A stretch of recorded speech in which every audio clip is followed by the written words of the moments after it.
Hey everyone, it's me, Alicia Janelle, and today I thought I would do an art dump. Basically, I am going to be sharing old time lapses of old digital art that I've done on Procreate. Although this stuff is from 2018, which oddly enough is 3 years ago, there's still a lot that I admire from it, and a lot that I can actually take back into my work now and reintegrate them now that I have a little bit better understanding of how the program works and a better approach and technique for my art. So let's just get a head start on looking at the whole process and all of these things. Hope you enjoy.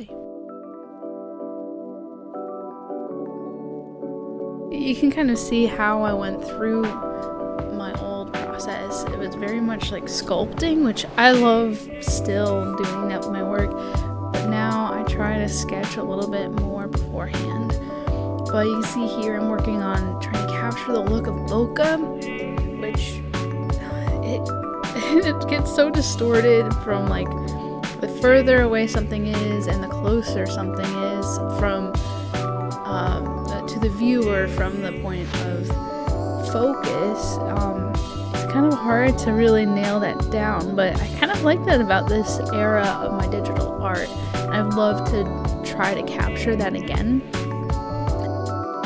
I honestly do not know what kind of bird this is. I think it's something I saw at the zoo, and I just tried to capture that magic of it, of the water behind it. So,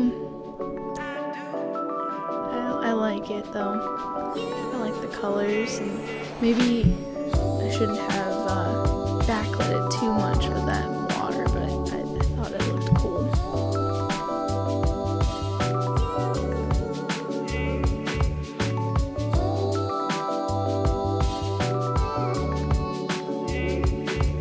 You can see me here trying to capture some stuff in the foreground. I end up blurring stuff and throwing a bunch of different colors down, trying to make it look blurred but not too distracting from the main piece.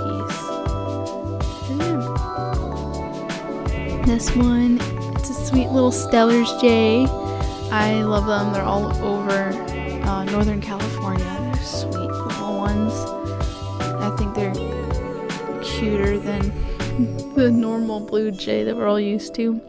But yeah, the Stellar Jays, I believe these are mostly on the coast actually and in the mountains. And here I'm going at it again with trying to capture that near and far bokeh. The stuff that's further away is going to be a larger blur, and the stuff that's closer to the point of focus is going to be a smaller circle, which when I get to the blades of grass, you'll see how I try to approach that. And I kind of want to do it again with my work in the future. We'll see though. Recently I've been doing a lot of chromatic aberration after completing a piece, and I think that kind of brings that same tangible quality or realistic quality to pieces. But I think I'll also look back and think, wow, I overdid that. But this piece, I think, especially with this texture on the grass and moss around him, it kind of makes it feel a little bit more photorealistic, in my opinion. I kind of like the more subtle tones too. It's not too saturated.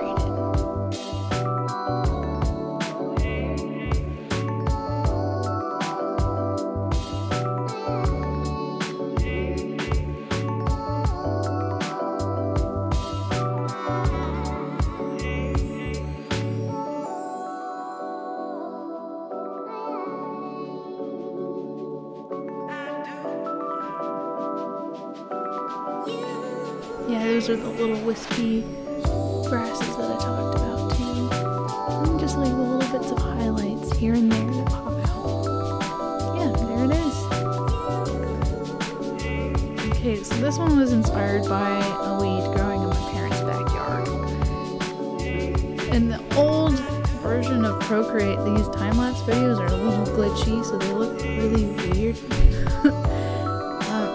Yeah, this one's not as stellar as my other ones, because the other one was a Stellar Jay, right? Stellar Jay.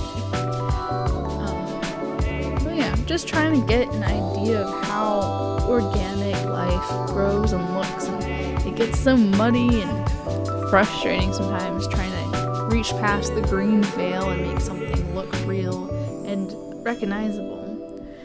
Which, working with plants, the green veil slowly lifts.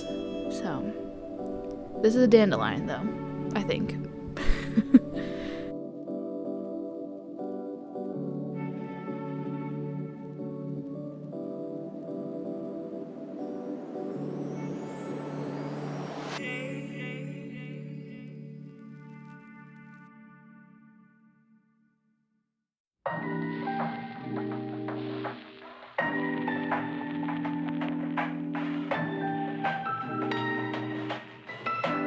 I think I was trying to also get the texture of the wood down here, which I need to focus more on now.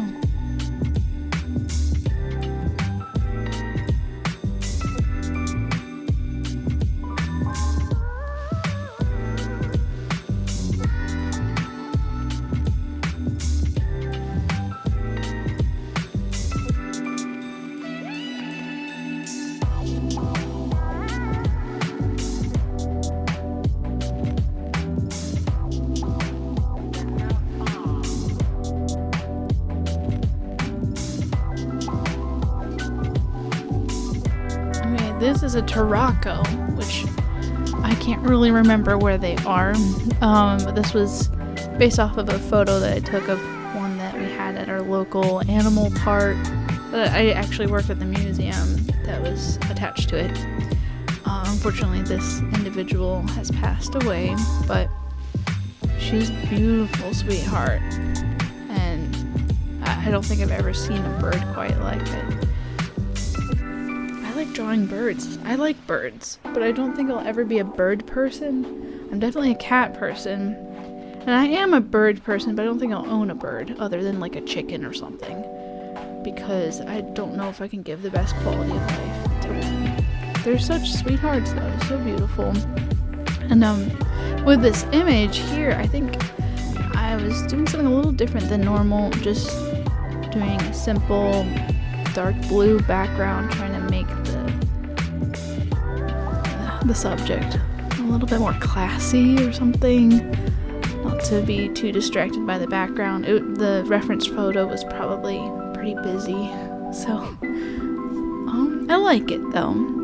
It's not the most remarkable piece, but I like it. This one, I don't know if this is like cherry, apple, or dogwood. I'm really bad at identifying stuff until the fruit shows up. But yeah, this one's very bokeh heavy, and not extremely focused, which is kind of cool, just working with colors and shapes. I like how I use the deep blue on the edge of the flowers. As like the white fades out, it gives some more depth to the color, makes it look like it's glowing a little bit. I think I did a pretty good job, well, I don't know what that was. Did a pretty good job getting the anatomy down for these individuals. And just sculpting away again. Like I said, I was very much into sculpting my pieces back then, and still do to some extent. But it's kind of fun. I like sculpting.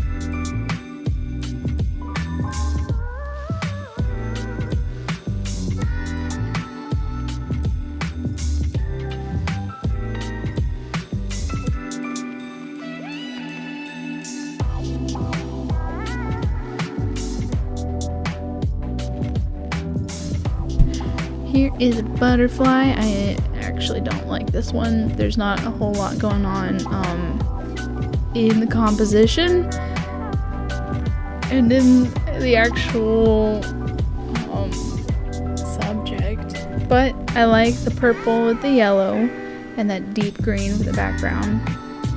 I think I was really struggling with the anatomy of this plant. Any plant with tons of tiny flowers, it's a pain.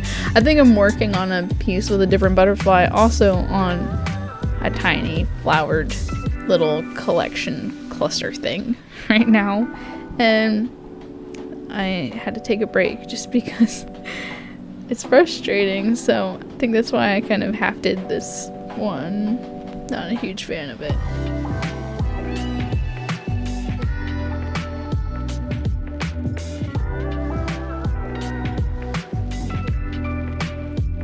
I think I kind of did the cheap thing, and again, trying to do the bokeh look.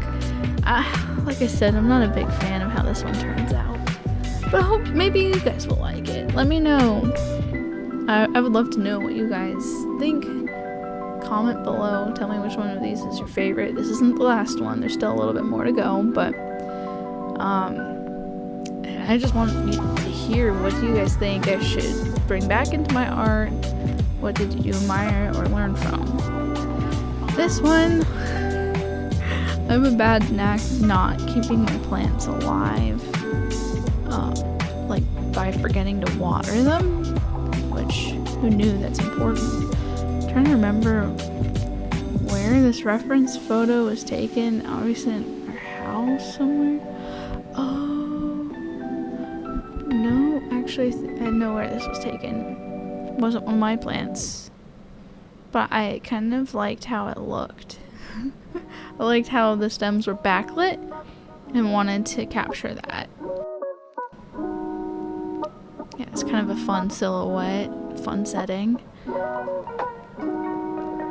I'm just getting that nice soft shadow because it's not a hard light coming at it. It's all diffused by the clouds. Windows can be kind of frustrating to draw, but I think I did an alright job with this one.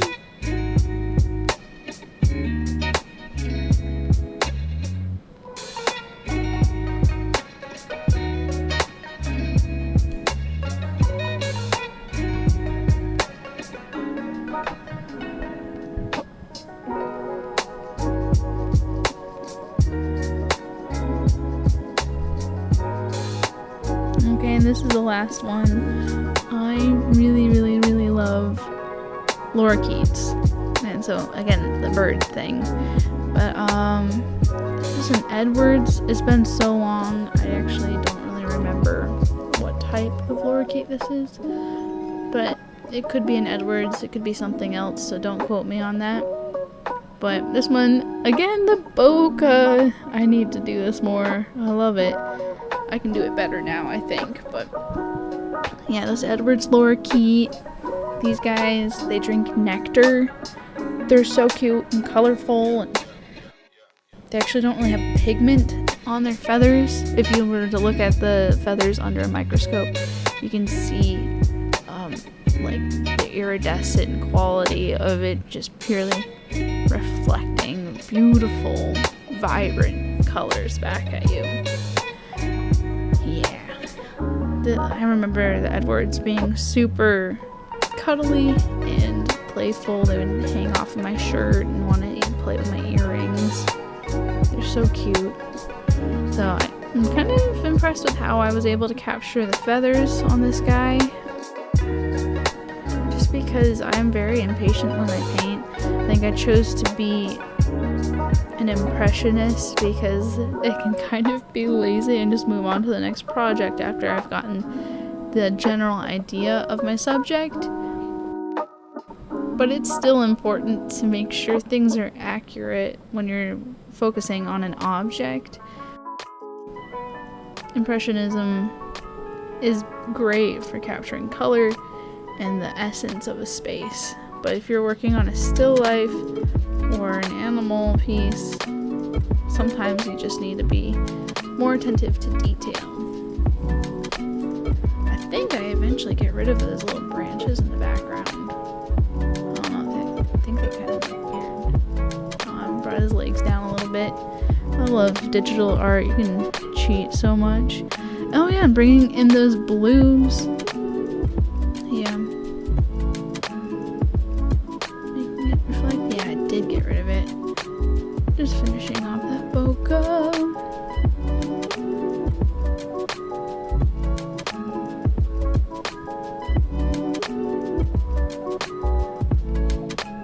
Okay. Wow, thank you so much for sitting through this whole video. I really appreciate you supporting my art and my channel. please feel free to subscribe, and I would love to hear your thoughts down below, because I want to be sharing more of my art in the future and create a community even with my art, and I want to see what everybody else is creating. I actually have a Discord, which I'll leave a link for in the description down below. I want to know who you are, who is watching, and what you're gaining from my videos so that I can create even better content.